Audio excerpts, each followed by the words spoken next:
Theological Seminary. It was during this time as a pastor in the South of Georgia that he became active in the civil rights movement. After a few years with the National Council of Churches in New York, he returned to Georgia in 1961 to lead the Southern Christian Leadership Conference Citizenship Schools, working closely with Dr. Martin Luther King to teach the nonviolent movement. He was a key strategist among many, many, many other things. Fast forward in 1962, Mr. Young was elected to the Congress, becoming the very first African American representative from the Deep South since Reconstruction. He sponsored the establishment for U.S. Institute for Peace. Fast forward, in 1977, President Jimmy Carter appointed Ambassador Young to serve as the nation's first African American ambassador to the United Nations. Ambassador Young was an architect of the first U.S. African policy grounded in human rights rather than simply cold with calculus. And he helped negotiate an end to the white minority rule in Namibia and Zimbabwe. Fast forward, Young was instrumental in building the modern day Atlanta. He was elected mayor in 1981 and was reelected in 1985 with nearly 85% of the vote. Please hear that, 85% of the vote. Hartsfield International Airport, whose development he championed, made it possible for Atlanta to attract 1,100 new businesses, $70 billion in foreign direct investment, and 1 million new jobs to the region during his tenure. Young's involvement with Africa has continued in the years since his term as ambassador. President Bill Clinton appointed him founding chair of the Southern African Enterprise Development Fund. In 1996, he co-founded Good Works International, where for more than 15 years, he promoted an approach to sustainable economic development in Africa and the Caribbean. I can go on and on and on. I'm going to stop there, but I want to end with through Andrew Young Foundation and its partnerships with international agencies and the private sector. He continues to focus on the expanding educational opportunities as well as innovative approaches to alleviating hunger and poverty in the United States of America and abroad. Oh, let's move on to the very iconic Miss Xernona Clayton. Xernona Clayton, as we know her, is an American civil rights leader and broadcasting, because I could tell. During the civil rights movement, she worked for the National Urban League and the Southern Christian Leadership Conference, where she became involved in the work of Dr. Martin Luther King. Later, Ms. Xernona Clayton went into television, where she became the first African American from the Southern United States to host a daily prime time talk show. She became corporate vice president for urban affairs for Turner Broadcasting. Mrs. Xernona Clayton created the Trumpet Award Foundation. She was instrumental in the development of the International Civil Rights Walk of Fame that was developed by the foundation to honor the achievements of African Americans and civil rights advocates. She convinced a grand dragon of the Ku Klux Klan to denounce the Klan. Mrs. Clayton has been honored by the National Association for the Advancement of Colored People and for the City of Atlanta. And oh my goodness, I do not have the time to give her her due accolades. So without further ado, I'm going to introduce to all of you Ambassador Andrew Young and Miss Xernona Clayton on the first, or for me, for the first time on the same platform. OPMS family, raise your hands as we take a minute to pay homage to Ambassador Andrew Young and Miss Xernona Clayton.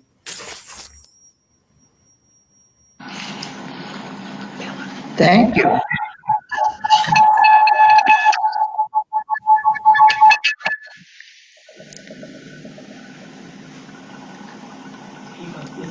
Andy, I want to start by saying you do some of the best television. Your specials are just so informative, entertaining, enlightening, and you do a great job. And let me straighten out one question. I didn't have a daily show, I was just on every week um, for an hour and a half, but that was really special for me. Um, It's special for everybody. yeah. But Andrew, you um, are more than what people say about you. I've known you for a long, long time and have valued our friendship more than I could ever express. And you're such a shining example for young people, particularly, but you're an example for everybody because you've done so much and you've done it so well that we applaud all of your good work. And that's the name of your company, Good Works. You fit it. So I jumped in to say that. That's not on the script, but I wanted to say that. So it's a pleasure to see you again. Now go ahead. Always good to see you. Well, listen, OPNS family, I don't know if you realize it, but this is history in the making. I dare not say I am overexcited because it is indeed history for OPNS 97.1. But as a young girl, I followed the both of you, oh God, so closely. And I have always been, as you know, I'm young, I'll get that. But I've always been there in the fight and in the run with you all. So to now sit here in this blessed space, this blessed opportunity, I am looking forward to learning more. And I'm looking forward for the OPNS family to walk away from this exclusive interview changed forever. So I guess without going on and on and on, Bella, you can take us away. I'm going to go into the first question. I'm going to pose a question and give Ambassador Andrew Young and Miss Renona Clayton as much time as necessary and needed to answer it. So here we go. Ambassador Young and Miss Renona Clayton, what made you continue the fight for justice after the assassination of Dr. Martin Luther King? Well, we had no choice because I think Dr. King really made us laugh at the possibility of death. He had quite a sense of humor. And he'd always say, when we were going to do something dangerous, he'd say, "Now some of y'all ain't gonna make it, but I think I can even preach you into heaven." And he'd start preaching your funeral, and it would be more like Eddie Murphy or Richard Pryor, where he would be signifying on everything that you would never want said about you in church. He would say, and he'd always do it in his preacher voice, like he was being real serious about it. But what he was doing was he made us laugh at death. And he'd always say, "Look, you're going to die. Death is the ultimate democracy. Everybody's going to die. And you don't have anything to say about when you're going to die, how you're going to die, where you're going to die, but just what is it you give your life for?" And it was, well, I grew up with a grandmother who was blind. She turned blind at 80, and she was blind till she died in at about 86, 87. And every day she prayed for death. And she fussed with God about keeping her here as a burden.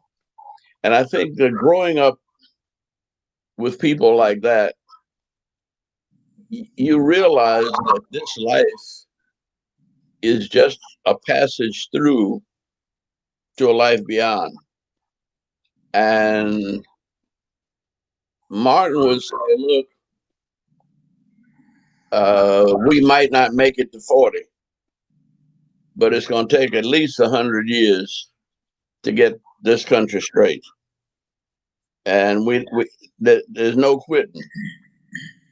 So once he got shot, I got mad. And I almost got mad with him for a while for going on to heaven and leaving us in hell. and you know, but I said we were just barely making it with you. And how are we gonna make it without you? And what I didn't realize then that I realize now is he has been with us. And we are doing things that came through his spirit. And I don't know how Xernona thought up the Trumpet Award, but I would be willing to bet that his spirit had something to do with it. I never thought about politics, but when nobody else wanted to run for Congress, Harry Belafonte said, well, Andy, it looks like it's on you. And I said, no, not me. He said, why not? And it's been that I didn't want to run for mayor. But Maynard Jackson had done such a good job for 8 years, and the white community wanted to turn it back. And so I had to run for mayor. And we've had 6 black mayors in a row, and we've kept that city moving, and we're going to have to find a way to keep it moving. But right now, the thing that's most important is the senatorial race with Reverend Raphael Warnock, who is the successor to Martin Luther King at his church, running for the Senate from Georgia, and John Ossoff, who was a very good friend of John Lewis, and who really was sort of picked by John Lewis to run in this seat. And those 2 seats will decide how the Congress is made and whether or not we have an administration that is free to do what is right, and that we don't have to get bogged down harsh trading and bargaining to get everything done.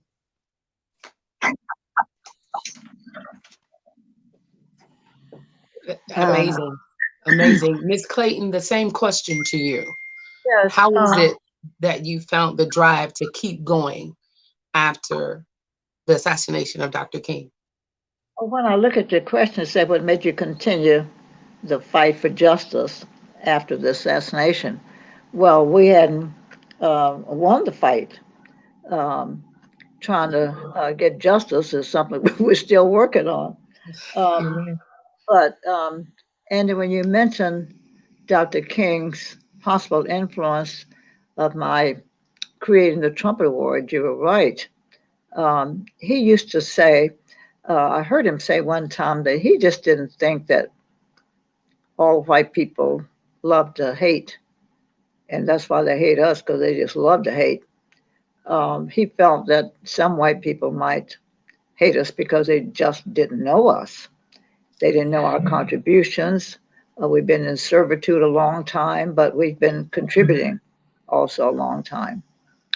And he said it's up to us to see to it that the message of our people gets translated and transferred.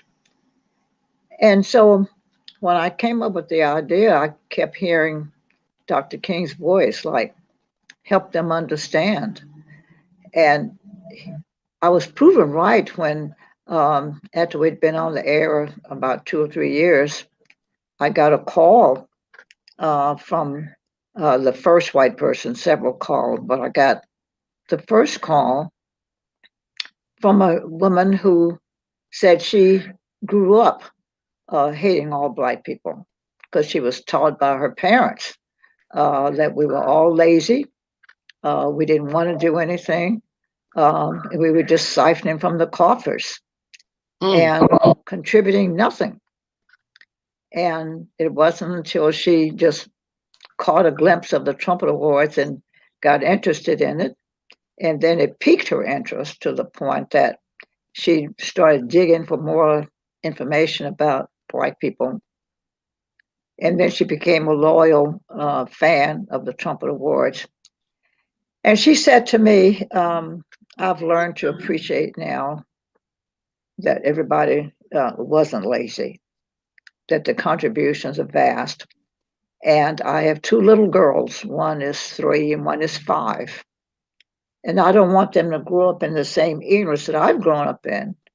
So send me the tapes of the Trumpet Awards so they can learn what I did not know. So he did have a specific role in my coming up with this idea. And he's proven us right that many of them have learned about, well, we didn't know about them ourselves. Black people ourselves didn't know a lot about some of the things that we've been doing to make this a greater America. And so I'm proud of what we've done with that organization and thankful, Mr. Ambassador, that you've been so supportive also. But we're just a team. We're tied together, and we've been together a long time. We still are together, and I appreciate you more than I could ever express. I wanted to get that point in. Okay. Oh, awesome. Awesome. So I have a question here. How is today's movement different in how things are implemented and strategized in comparison to how you guys did it before in the beginning of the This movement? How are things different? this this cell phone is the difference. Yes. We didn't even have telephones. In fact, many of the places we went in Alabama and Mississippi, we didn't even have indoor toilets, or you had to heat water on a stove to take a bath. You remember this was in the well, I started in my little church in South Georgia in 1954. That's a long time ago, and but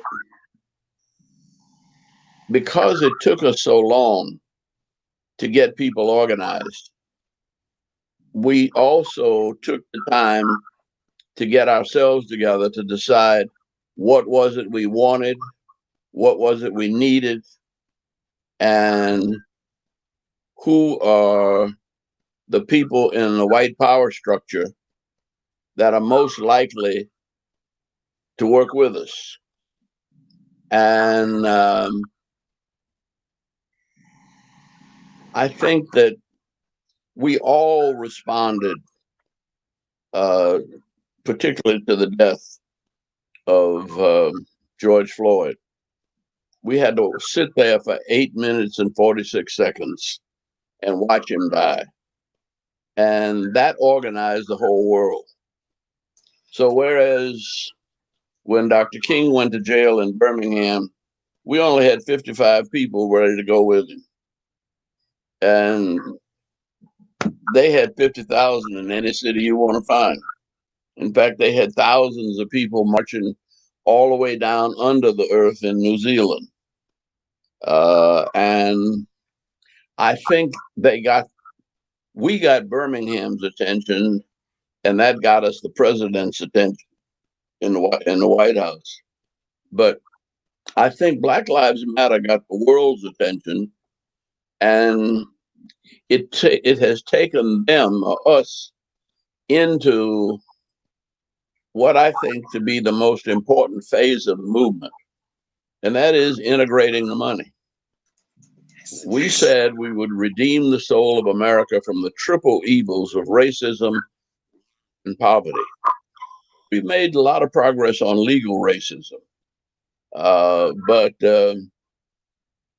poverty is integrating the money. And I think that you have to put Black Lives Matter and the Corona-19 virus together, because we were sitting home with nothing to do and we had to watch it. Yes. And because it was so sick, everybody had to do something. And I think it has changed the world. But we got to follow up now.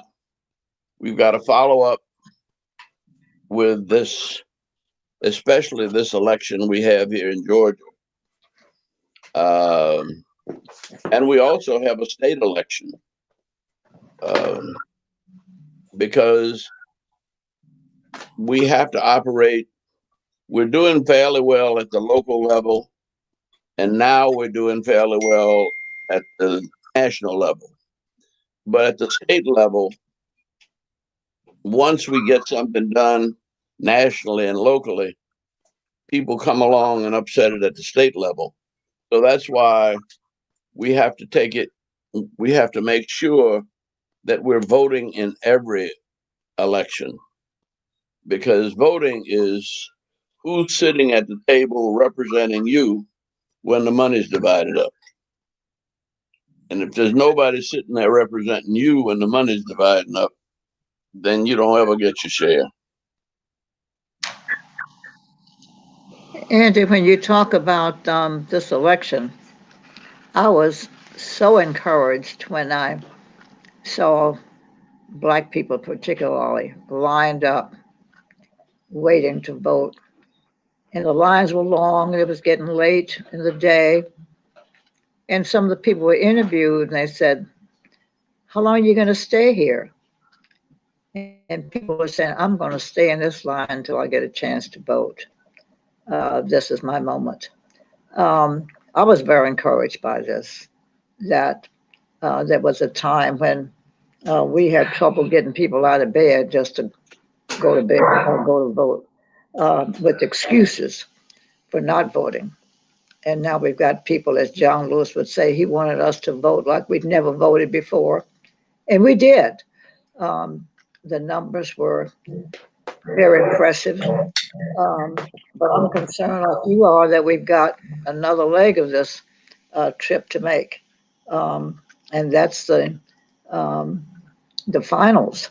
Um, I just hope that people will go back with the same fervor and enthusiasm and dedication as they did the first time, because we can't get these senators in if we don't get out and vote.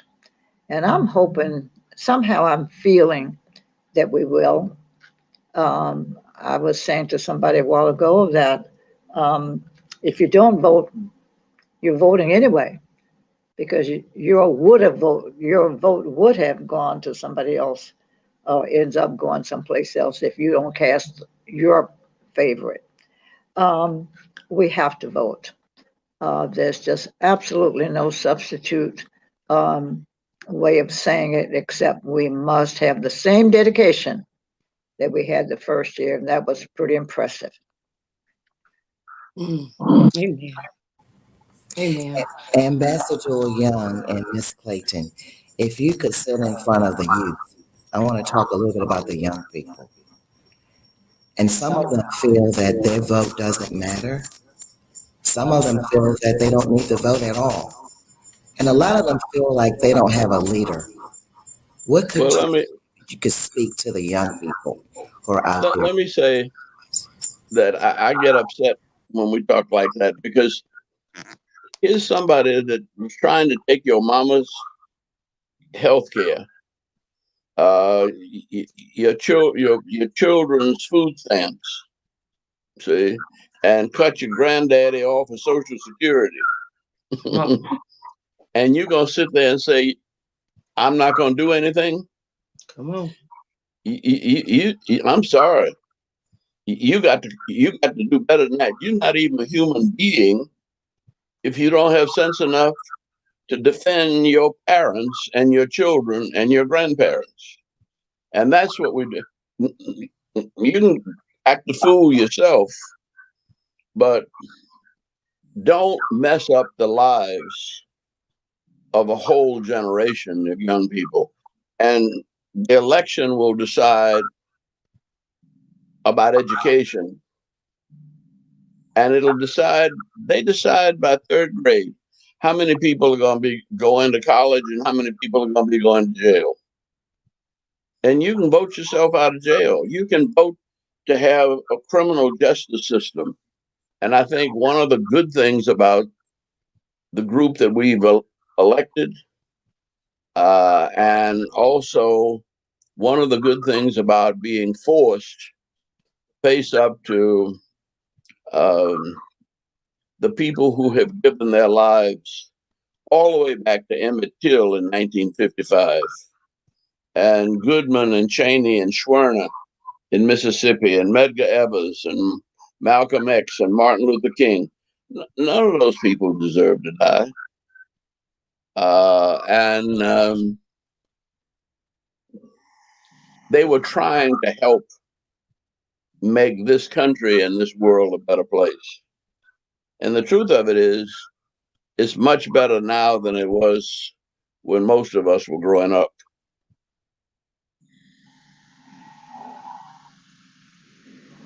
Hmm.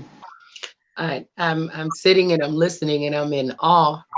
And as you roll down the names of those that sacrificed, so that we could even be on this platform right now, I really don't think that the world gets it. And saying that, yeah, this your handy dandy phone, we can reach more people simultaneously, with the right word at the right time. Um, I just, wow, I'm in awe. So, Well, what, look at you saw the picture Black Panther. yes, sir. That wouldn't have happened if for the last three mayors we hadn't been trying to take Fort McPherson and turn it into something that's going to help the Black community.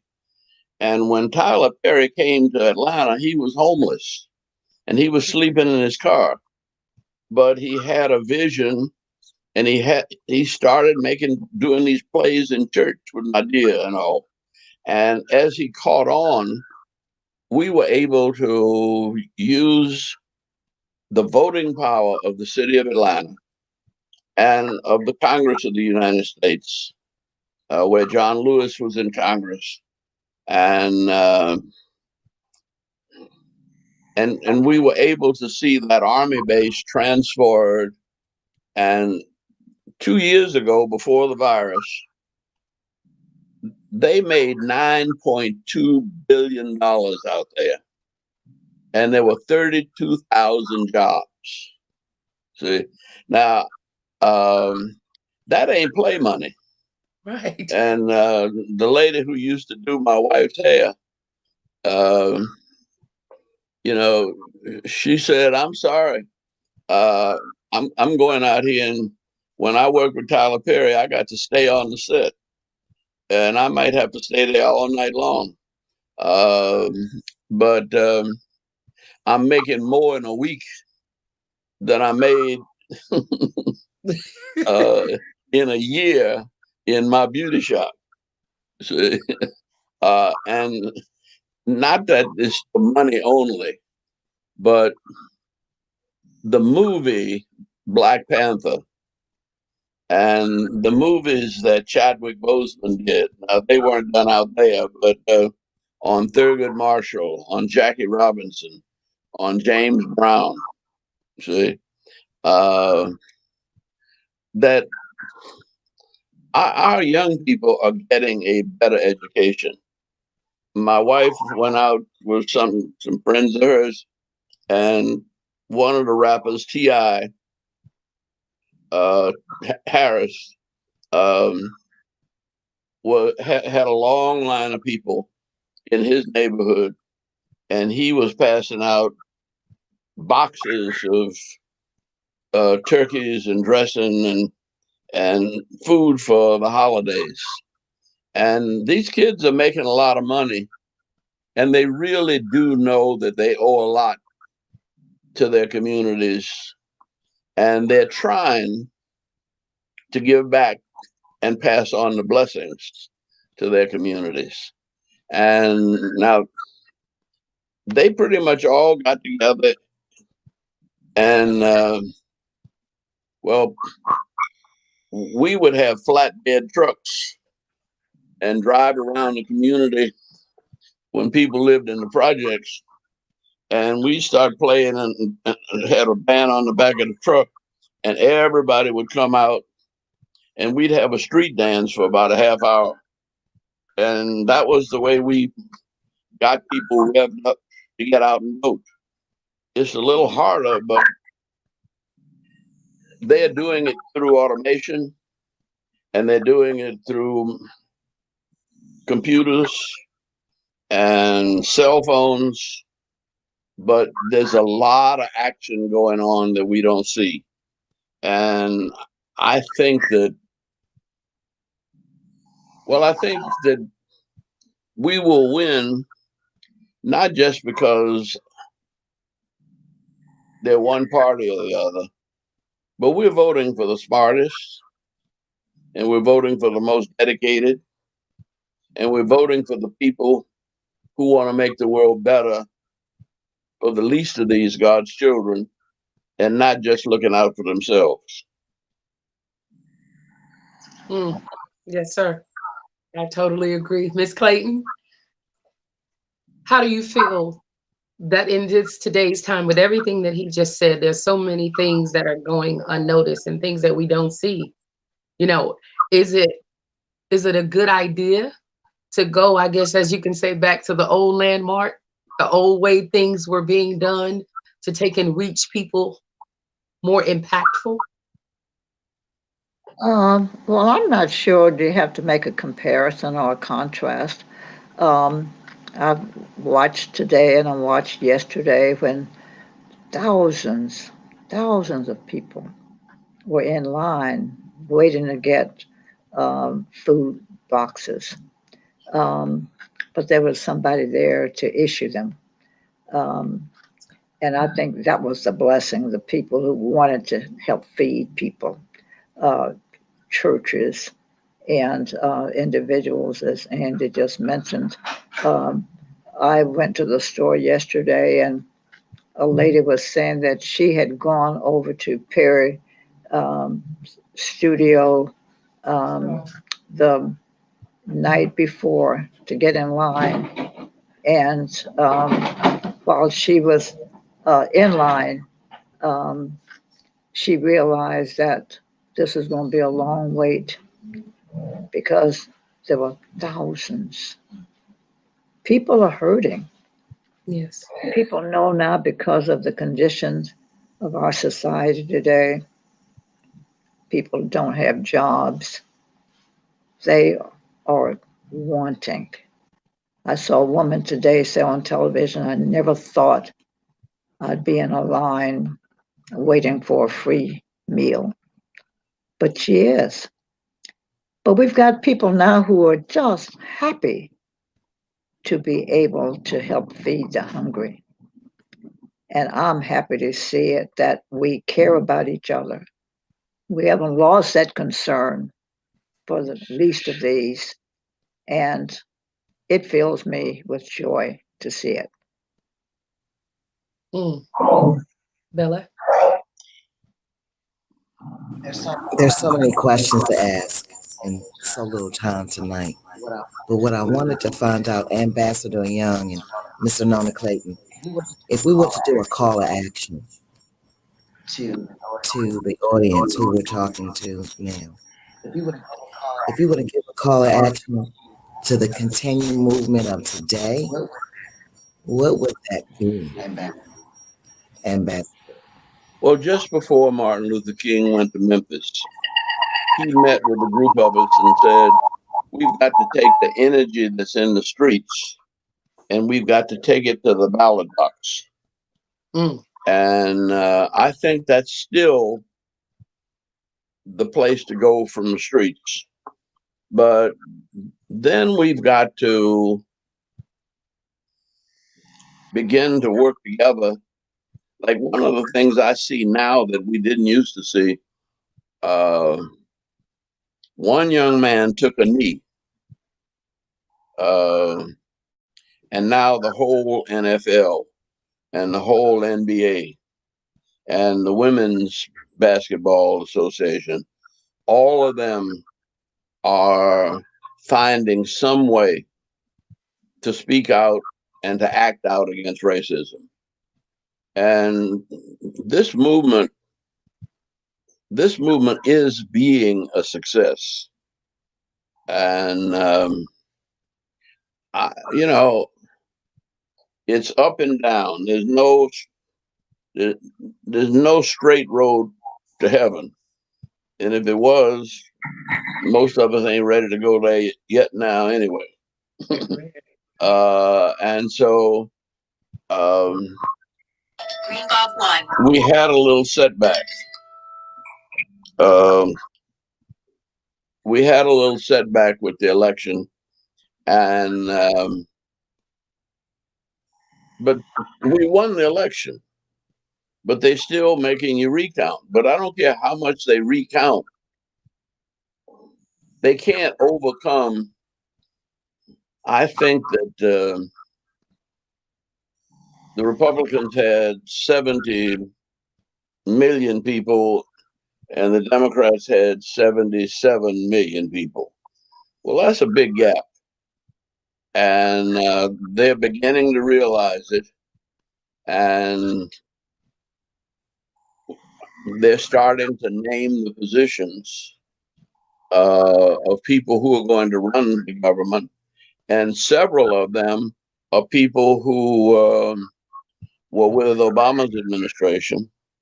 And of course, I always like to remember that Kamala Harris started out her education at Howard University, but she was here with us in Atlanta in 2003 when she was running for the district attorney in San Francisco.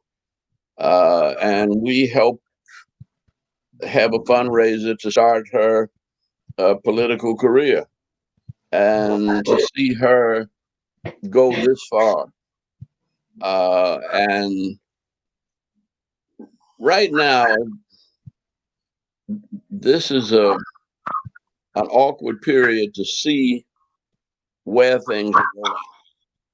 But as I said, things go up and down. But we're getting ready to go a little higher. But a lot of our success depends on how we vote here in Georgia between, it starts around the 12th of December, I think, to the 5th of January. And that'll be the prelude to the next decade. And so I think people have done very well. This is the largest vote turnout in the history of the United States. Yes. And so we don't need to talk about those who didn't vote. We need to make sure that those who didn't vote get out and vote by January 5th. And then we'll be elected a governor in 2 years. And that'll be another time. The governor and the members of Congress. And we have several. We lost John Lewis. We'll have a couple of people who will be retiring. We'll probably need a new mayor in another 2 or 3 years. So politics is something that you never win it all. We used to sing a song, freedom is a constant struggle. We struggle so for long that we must be free. But you got to keep on climbing up the freedom land. The struggle continues, is what I hear. The struggle continues, but understanding that we're better today than we were yesterday. Ah, awesome. Bella, you have anything, Miss Clayton? No, thanks for the pleasure of being with my good friend, and congratulations to you, nice people, for You know, having. I'm going to tell on this lady. I tell on her all the time, and nobody believes me. But I think I have known her. I mean, we've been almost, well, she's been everything to me but my girlfriend. Good way to put it. And I've been trying to get her attention since 1961. Wow. You know, she still looks the same as she looked in 1961. Oh, And she's still just as fly and just as fast. See? So don't, and she'll tell you if you talk to her long enough, it's mind over matter. If you don't mind, it don't matter. and age is just a number. Amen. that's right. And I think she picked 34 or 35, 31. 31. I picked And 31. she's holding. And I'm holding. I love you then, and I love you now, Ambassador. Thank you so much for being All here. right. God bless you. And thank This you, was good. ladies, for getting us together. My pleasure. My pleasure. You guys have made this little girl's year. I tell you, to take this year out with a bang, this is my big bang.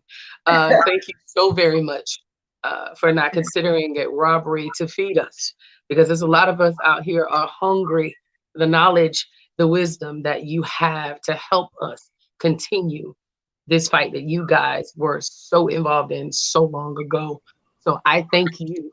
And, here at OPNS, I tell everybody, here we grow, because I do believe that we grow best together. Bella, you can take us on out. Thank you so much, Ambassador Andrew. Thank you so much, Mr. Helen Clayton. Thank you to the OPNS family. Godspeed tonight. Remember, stay woke and vote. God Good night. bless you. God bless you. Good night.